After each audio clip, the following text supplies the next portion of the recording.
Hey everyone, and welcome to my event and track preview for New Zealand and ITM 400 back at good old Pukekohe near Auckland. So yeah, big change in this year's calendar, going back to Puke from Hamilton.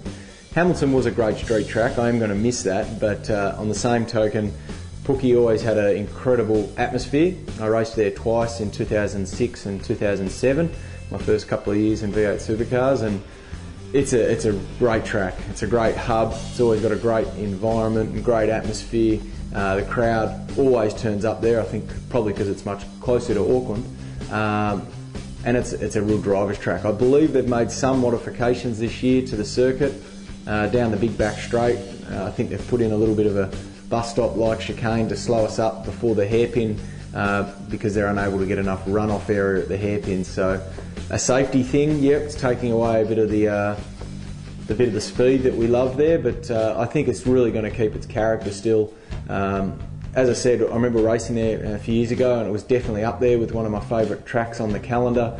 Turn one's a fifth gear long right hander and quite bumpy, sliding the car a lot, and then there's a great little change of direction chicane where you can really get hungry and use a lot of the apex curb, and then it's a bit of a banked right hander onto the back straight.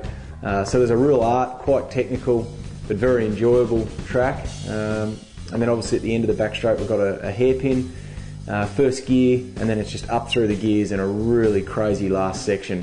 Very dangerous, the wall extremely close on the outside, but as a driver you got a real sense of speed and sense of the buzz when you're getting through that second last left-hander. You're on the rev limiter in fourth gear, there's a big bump, and then you quick change of direction over the hill onto the start-finish straight, and the sort of corner where bravery and commitment is rewarded to get that last little tenth of a second in qualifying. So a real driver's track, a lot of fun, great addition back to the calendar. Great that we're still going over to New Zealand, always a lot of fun heading over there. So yeah, can't wait to get back onto Puke.